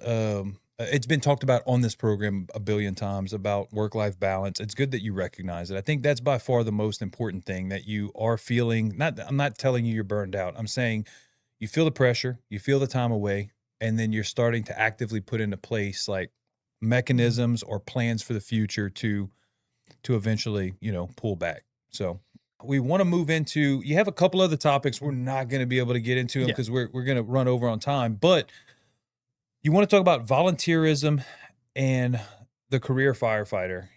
So give me your thoughts on that. Expand on that, because I don't know what you're talking about. So in my opinion, 100% my opinion, personal opinion, we're canceling I you. believe that you would have better volunteer fire departments if your career firefighters actually made an effort to volunteer in their communities, and vice versa. I think you would have good career fire departments if they focused on hiring people that had some volunteer experience. And that's iffy. That can go a few different ways on the back part. And I do understand their career hiring from volunteer perspective, but I have had numerous career firemen I've talked to. And when you ask, well, where do you live? Oh, I live in Chris Scottville. Oh man, you volunteer with the Chris Scottville Fire Department? A lot of the start time, that fire department. you'll get no. Why don't you volunteer there? And there's a few different answers. A lot of times you'll get some as to, I'm not going over there. They're not going to put their time. Why? Well, they're idiots. They don't know what they're doing. It's always the same list of things. And Sure. I always ask, like, well, how are you making them any better by saying, I'm not going to bring them any of my knowledge or expertise, and I'm going to let them be this horrible department I don't want anything to do with? Why don't you go over there and make it better? In my opinion, if career firefighters took the time to volunteer in their communities, their departments would be better. They'd be able to give that knowledge, that expertise, their experience, and actually put those departments moving towards a better direction. Yeah. They're going to face kickback from the old guys. You already know that. But if you stick with it long enough, attrition, they'll go away, and then you can kind of start to move it better. I came from a volunteer department in Dusson. I want to play devil's advocate. You ready? Okay. I came from Dusson. I have a soft spot. Actually, my heart is probably more in volunteerism than it is on the career side, because I have, once again, such a soft spot for those places. So I'm on board with what you're saying, but I'm going to pick at you a little bit. You ready? Yeah. If volunteerism stopped, your city would probably, let's go in theory, would probably have to fund a fire department, right? So you're saying there's no money, we have to volunteer, but if everybody quit volunteering, I just want to hear your thoughts on this. If they're like, we can't do it anymore. No, we can't get the people. The interest has died down, but your Iota is like, and I'm using fill in mythical city. It doesn't matter. We still want our houses to be protected. What do? Well, we need to figure, we're going to need to start paying guys. We're going to need to at least do pay-per-call. So this is the opposite of what you're saying. You're saying take the career guys that are getting paid and throw them into volunteers and keep propping the volunteer service up. We know that the volunteer service is struggling for people, and we're starting to convert more and more to paid. It's still overwhelmingly volunteer, but what's the other side of that? Well, you have one issue, which is your, I guess, nationwide lack of volunteerism. I've been hearing that for 15 years. Volunteers are dwindling. Volunteers are dwindling. It is happening. Our numbers for St. Martin are high. Our numbers in Iota are high. What we're starting to experience now isn't that we don't have people that can volunteer. We don't have people available. Yeah, they don't show up. Well, it's not they don't show up. I have some that they can't. We were talking about this the other night. I have some of my active young guys now have 2 or 3 kids. They have a second business they started. But it's not that they don't want to be here. Great point. They can't. The economy, I've had too much stuff going on. I can't just drop everything anymore and run this call. We had a call, I think it was Tuesday night, actually, Tuesday night or Wednesday night, and I couldn't make it because I was doing bath time and bedtime and everything else. Well, I get out and look, we had a call like an hour ago. It's done. I missed it. I couldn't make that call because I was wrapped up with family stuff at home. They're just not as available. It has nothing to do with their will, their desire. They're not there. You have some departments that don't have large numbers. And then you turn around and there's like 5 or 6 career guys that live in their district and don't want anything to do with them. But you ask those questions and they don't want anything to do it. Well, why not? So what are you doing to fix the problem? But some of this also comes now into how can we build a fire service culture back to where firemen are firemen and you get rid of this stigma of paid versus career. Mm-hmm. Building things better. This is a story I will still stick with and still tell. We ran a fire in Iota. I was like a year or two on with them. We had a structure fire and we're in there and we like radioed back. Hey, can y'all like set up the positive pressure fan outside so we can get some of this smoke out? Sure. Well, then it's like the smoke kind of clears and it stops. Then the smoke kind of clears and it stops. Then the smoke clears. We're like, what is happening? So we walk back out. And as we get to the living room, the positive pressure fan is in the living room doing circles. Well, it was like, what is this? So I picked it up and I brought it on the front porch and I set it up on the front porch about 8 feet away. I got my angle. Oh, smoke's lifting. I hear, hey, we got good ventilation now. So I walk inside. We're starting to try and trace salvage and overhaul. Smoke's coming back. It's like, well, I thought all the smoke was, where's all this smoke still coming? We got these smoldering objects out of here, so we need the smoke out. They put it back in the house. They wanted it in the house, blowing out the front door. That's not how it was an argument Right. on this scene. If that's not how the tool works, Right. it'll work. We'll be here for 5 hours trying to get the smoke out this way. You're using a positive pressure fan as a smoke ejector, and it's not going to work that way. And it was a back and forth. And it was like a while of these arguments before, hey, Ken Fontenot does a training on ventilation, and here's how this tool works. And it's, been arguing with y'all for months over this, and y'all are arguing back that I don't know what I'm talking about. We know what we're doing. We don't. No, you don't, because that's not how the tool's beneficial. It'll work. It's not going to work well that way. So you have some of this as to someone can pool that knowledge. There's a district I know of, there's at least 7 career guys that work for your department that live in that community, and none of them volunteer. And I look at that going, I get it. I understand why. But some of it's like, man, you imagine the amount of accomplishment that small department's missing because those guys won't give them the time of day. They won't put anything forward. It's like, yeah, is that department the greatest? Maybe not. What do they need to be better? Get funding, or that you have all these issues, but I'm sitting there like, there's like 7 career firemen in your district. That's like, man, they'd make y'all like loads better. But they don't. And that still goes back to, again, the stigma, everything. When Iota had issues with me when they put me on because I was a career guy. I'm not going to understand volunteering. When I got to Crowley, oh, you're on with Iota. Why are you volunteering? It was both. There was a wall between me going one way or the other. And I was like, why? What's the difference? But I was one of those guys that I don't understand the difference. Yeah. I think there should be that melting pot of going in between. I really do. I may die on this hill by myself. I know I'm going to be alone on this hill. I'm not going to argue against it, but I think the fire service would be better if they would just put that aside and say, what's better for the people that live here? I need to work with y'all. We need to work with this. We need to figure this out. I'll give you the knowledge I know. Y'all need to figure out that the ways you're doing probably aren't as correct as they used to be because you took a ventilation class 35 years ago and that's not how things are done. There's a lot of give and take, but there's a lot of benefit that's being lost. In reality, you're right. But I have this magical picture of a fantasy land of like all around the parish, all the volunteers quit, right? And they're like, oh, we have that fire protection. Where are we going to get it? Well, now we got to find funding. We need to pass that because and then those same guys that were volunteering, they get paid now because they quit, right? I might get canceled over this. I'm not asking for a nationwide strike on firemen.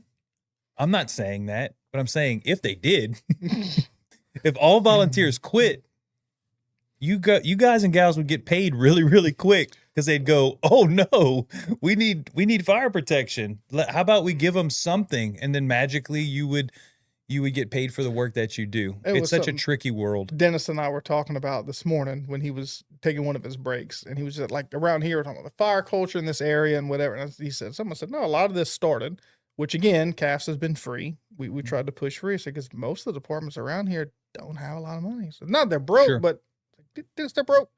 Yeah. They have money, but they don't. That's why I said They can't spend 20 grand sending people to FDIC. They can't do that. That's why I said it's a mythical fantasy land, because the money's not going to magically pop up. But I think to You get some a lot of degree, these backwoods areas, hey, we need 600, I need 900 and something $1,000 a year to pay career people. Well, what's the tax on that? X amount of, no, they're not going to, and they're not going to pay it. They'll just, we'll deal without and hope for the best. And that's the sad reality. we'll call the next parish over to like somebody's going to have to.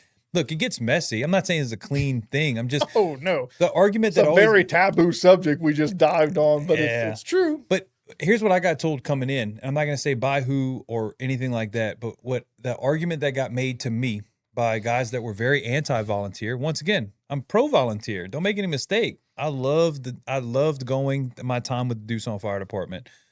However, they said we shoot ourselves in the foot for things like pay and benefits and all this stuff, because what does not happen? You know what there are no volunteers for? Offshore welders. Nobody's saying, hey, I'm going to take my off days and I'm going to go weld offshore. You know what they would probably do? They probably would take volunteer. You don't think a company wants free offshore welders? Maybe. What if I was Not that job topic, but I know where you're going. You see where I'm going with this. There's no volunteer, the OIM of a rig, the guy that runs the whole rig. And like, what if you had the knowledge and skill set to do it? And you just that was like your hobby, was to go run rigs for you. Now the dude that makes 500 grand a year, you're like, I'll do it for free because I think it's fun. Well, and you had a skill set. Your skill set was good enough to be able to do it. We You don't think talked about Shell this would the be other like, day. I said, what would happen if the sheriff went to the parish council and said, or the vice versa, the parish council went to the sheriff and said, we're not going to allow your taxes to be funded. You'll have to run a sheriff's office completely with volunteers or reserve deputies. I said, what would the taxpayers do if they found out that the sheriff's office was now being shortchanged and the sheriff was going to have to find volunteer deputies, reserve deputies, and he was going to have to get 160 of them to run the roads when they have calls and work shifts? And so the people would be up in arms. So when you turn around and you have entire parishes, or there's one career department like a city, and then everybody else in the parish is volunteer, nobody bats an eye. Yeah, normal. Yeah. It's normal. And you get to some of this when you're not even talking about fully staffing a career department. Hey, we need a couple $100,000 to pay like 1 or 2 people a day. We want 24-hour staffing a day, career, and then 20 volunteer support people behind. That's too much money. But it's not too much money for anything else. Yeah, and I'm not knocking law. That's before. Hey, you say defund the sheriff. No, it's not what I'm getting at. But you take that component and flip it, and it's horrible, and and I'm not saying it's not. But when you look at the fire service side, it's just everyday life. Nobody bats an eye, and it's because it's been done that way for so long. Started volunteer. The fire service started volunteer. Now and you have we never moved past so many it. places that have such good volunteer departments. Oh, they got some killers up in the Northeast. They don't run it. They're rocking it. They got 200 members, and these dudes are certed through the teeth. There's a city I saw that has a volunteer ambulance service. The ambulances are staffed by volunteer medics and paramedics, and they run it as volunteers. We do it to ourselves. But we do it to ourselves. But you get to that same thing of if we don't, what's going to happen? Because nobody out here can afford an 87 mil property tax to get 2 people, and that's the sad reality. It's just not there. So you look at, well, who's the best people to make this department great? Well, we got 7 career guys down the road. That would be a great addition. I hate to tell you, nobody watches podcasts, so they're not going to show up to the. My mom's not going to start volunteering. Those guys are already watching the podcast, so it's all good. Yeah, if they're on the volunteer department, they may be. But anyway, you guys watching, go to your local guys. Hey, man, you should go volunteer at such and such department. Make it better. Make it a better place. You know what they're going to say? I got to cut grass on my off time. I got to pay bills to pay. I have 2 businesses on my days off. I don't have time to volunteer, which again is that's you. Back to your problem. Well, you got plenty of guys. I'm not going to get on that subject because I haven't. Well, not your problem. That's a whole different. The volunteer problem in general. You can't do it on a. No. people want more money. They take second and third jobs. Then they're with time with their family. Then they want to also have their own personal time. It eats up. Well, and you It get eats some up of all your that. You time. know, I want this level of education for my kids, and I want this level of extracurricular activities, and my kid Standard wants standard it. of living. Yeah. So this is where we want to be. Well, I can get there, but when I'm not working at the fire station, I have to run XYZ, this business, and I have a construction business, and I have whatever else comes up. And It's a mess. We could have done a whole episode on career versus volunteer. We should have started there and then just ran that thing all the way through. No, all right. We're gonna tie it up because we are running super long. All right. you can edit that whole thing out that we just talked about. You already, if you want to do a pre-edit, that way if you said, you know what, we don't need it, we can take it No. out, you can clip it out. Nobody's even gonna see. I'm dumping this whole episode. Yeah, probably so. I'll say it. The last episode of Dragon's Den Pod. So we said before we started, this was the last episode. Look, we made it. 42 episodes ain't bad. That was a good run. I'm proud of it. So here's how I want to finish it. I generally ask the same two questions to almost every guest. That is not a consistent thing that I do. But however, I want to finish it up with mentors that you've had in the fire service and the advice that you would give your rookie self. Now, there's a more fun question when you got a 50-year guy like Dennis Riley, because he's got a lot more. But me and you essentially have the same amount of time on. So it's going to be, we'll see. Mentors. Who invested their time into your personal success? Now, I'm not talking they did it because they had to. They did it because they were your line. They were the truck boss. I'm saying the midnight calls if you needed it. I am really vested. Once again, I'm vested in your success to help you guide you in the fire service. You got any of those guys? I am blessed, in my opinion, to say that I have a pretty long list. I don't know if there was one specific person There's never one. that just knocked it out of the park, and it was he was head and heels above everybody else. yeah, like some movie or show you watch, and they always go to that one guy for everything. I didn't have that. I was fortunate to have a number of people.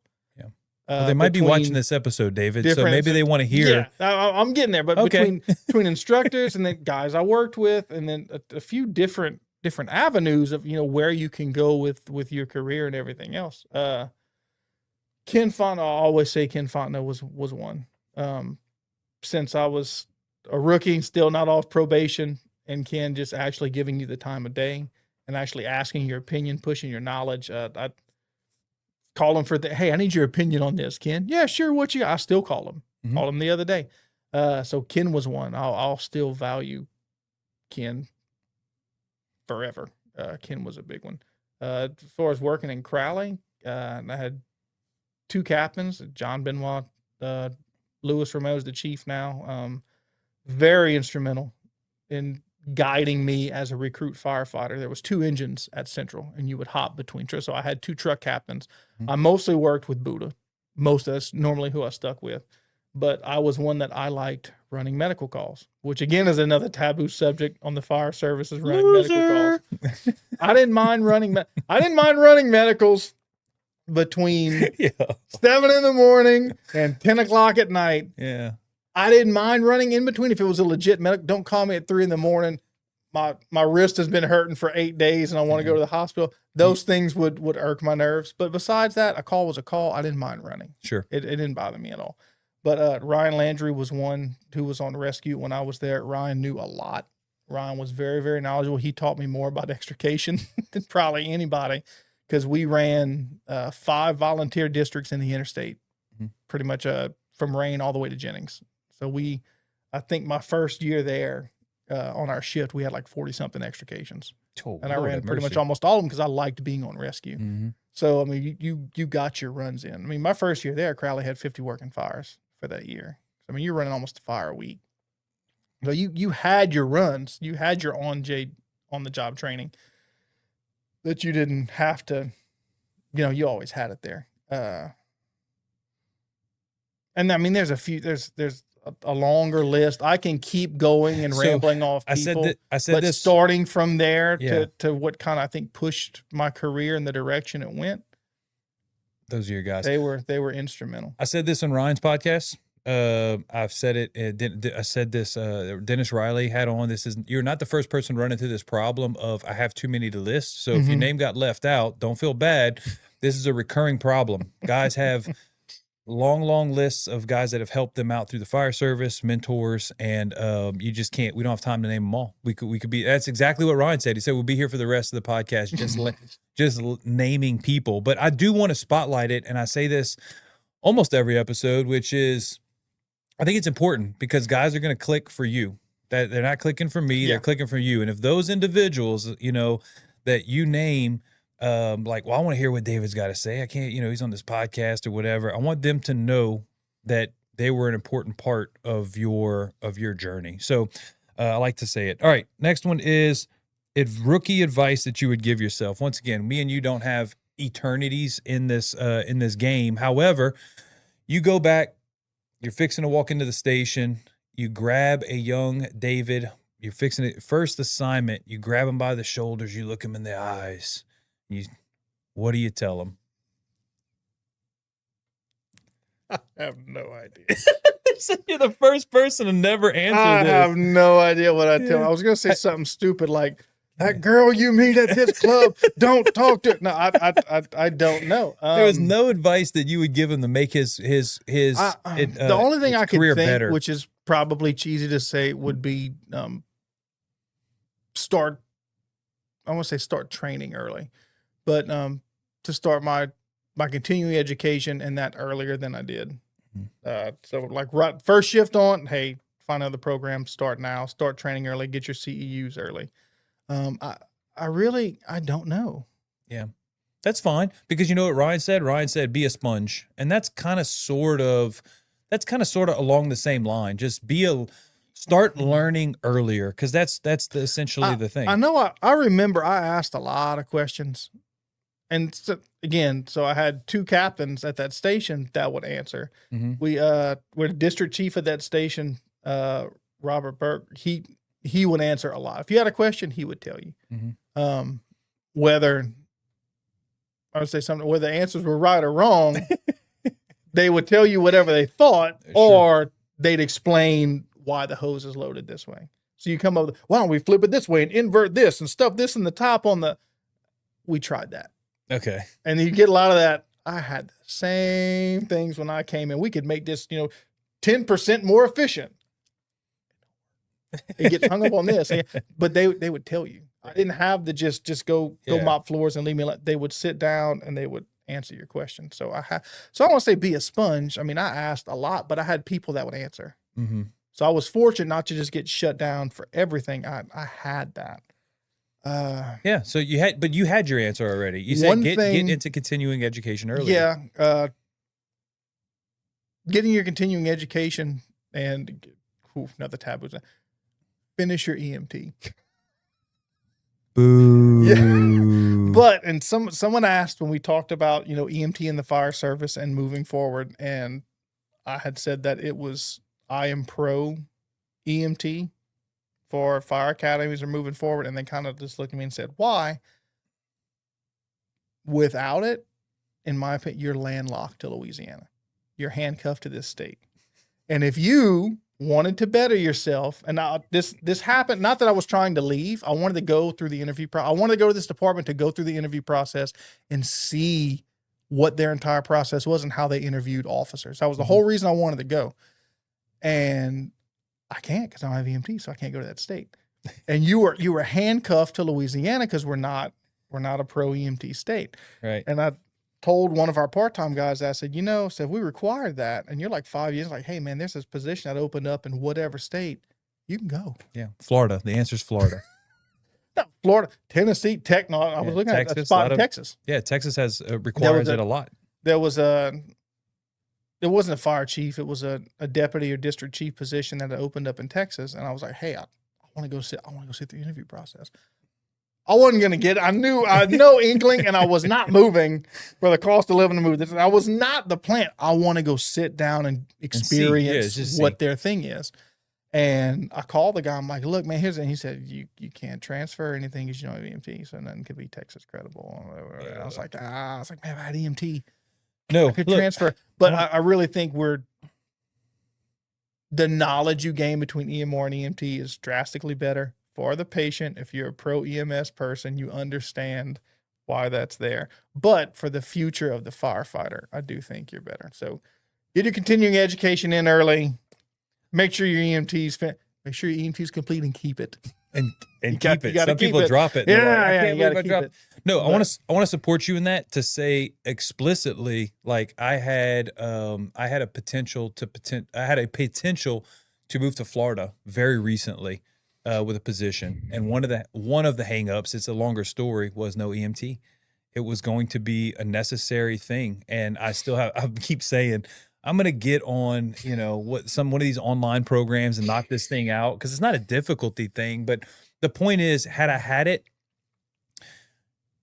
much earlier and I had more life experience, like I already would have gone to Florida. That would have already been a done deal. But right now, like you said, I'm essentially landlocked. Could I go get it and then go? Yes, I could. Yeah. But it's a thing I have to do. Whereas if you just have it and hold it, if it ever comes up, if you get a call from whoever says, hey, you want to come over here? It's like, now there's no red tape that you have to cut through. You can just sell your house and go. Glory departments, you see the ad, base pay for a starting firefighter is $180,000. And you go, what? But you have a paramedic and 10 years of service and something else. I'm not talking about that, but essentially, like, you can't leave. You can't take a fire. You can't do anything, because they're all pro EMS, because they're transport departments. Yeah, transport. But they require EMT, and you're kind of stuck here. Yeah. It's like, if you go look at Bay County. Go look at Bay County, Florida. Like outside of Panama City, it's paramedic. You have to have paramedic to be a captain. So yeah, their 17-year guys are all paramedics, and they're lateraling in captains. You don't got to start at the bottom, because they're a new department, and they're starting at, like, I don't know. Don't quote me. Somebody's going to be like, it's not actually that, but it's something like 140. Like, it's more than all of our chiefs are making across the board. It's like, like, that's very tempting to go, oh, you don't have paramedic, sorry. Or you don't have EMT. There's some cities or towns, other states, where every position's competitive. And you can, from firefighter all the way up, and like every year they'll make a post. They're accepting applications for all these positions. Yeah. But you have to have it. Yeah. Don't landlock yourself. No, that's the big thing. It's not that I'm saying I'm not trying to push medical on people's throats, but you really limit your opportunities for your future and where you can move, where you can go. No, and you get some of this is like, hey, my wife got a job opportunity. They want to move her to someplace in Virginia. I can't be a firefighter in Virginia. Yeah. I got to go through. I got to start the recruit academy and go with the EMTs and do it. You can't just take a chief position down the road. You can't do any of that, because you're stuck. You got to go through recruit academy and start at the bottom. And you really do hinder yourself, because that's the way the fire service is moving. Yes. And Louisiana is very far behind, playing catch up. They are coming. They're coming around. But it's slow. Yeah. Yeah. I had a Florida chief tell me one time, I'm not going to tell you who it was. He said, and he's from Louisiana, and he said, unfortunately, Louisiana, once again, he's from here, said they're about, I think he said 30 years behind the rest of the nation. That's just the reality that we live in. We're behind. We want to get better. I've run this podcast to kind of promote some of the guys that are moving and shaking and guys that are solid here. But we're unfortunately behind the curve. And you look around the nation, you can see it. The fact that so many Florida departments require EMT, so many in Texas, if not all in Texas, once again, talking out of my ass, all these states require it. Well, I think you have to have EMT for Fire One, or it's part of it's in Texas. Yeah. Yeah. I don't want to, I'm ignorant on that. But, I don't want to say it's granite and stone, and we're slightly off. But yeah, look around the nation, and that is becoming a standardized thing, and we're not even in the ballpark of that becoming you want to go move to Louisiana? Well, you got to have EMT. We're not even we're far off. We're far off of that. So but we're moving in a better direction. I will say that Louisiana, especially when it goes to we talked about it earlier, lift, CAFs, small town. The Caddo Cookout, the fools of organizations and trainings that are popping up. We're moving in a better direction, which is always a good thing. So, David, we're at like 2 hours and 48 minutes. I figured it would be 40 minutes, and you'd kick me out. We have nothing to talk about. I can't edit this thing down. It's gonna be impossible. So, look, they're wrapping up cast right now. I think Ryan's probably finishing up, and then let's go enjoy the Fools Bash, a little bit of brotherhood, kind of try to repair repair some of it in the fire service. Yeah, the relationships we damage in this podcast will not be at that Fools Bash probably anyway. They're on shift or somewhere else. Yeah, So. no doubt. David, thanks for joining me. Thanks for taking out time, especially in the middle of the event, to to come share some of your history and some of your thoughts. We appreciate you, man. And thanks for having me. This was a pleasure. It's an honor. I really was surprised when you texted me to do this. I didn't think I had enough of a voice to be of any interest to the vision you're trying to push forward, but I'm glad to be a part of it. Ryan said the exact same thing. So it doesn't, it doesn't matter who I bring on. They're like, I don't know why you'd want to talk to me. Oh, I don't know, because you've done about 1 billion things in the fire service. Everybody says the exact same thing. I don't know why you want to talk to me. So you're in the proper company. I'd be worried about if you were calling me saying like, hey man, can I get on your podcast? That would actually worry me more than I don't know if I have anything worthy to say. So anyway, rambling too much. Once again, thanks for joining us, and we'll see you on the next one.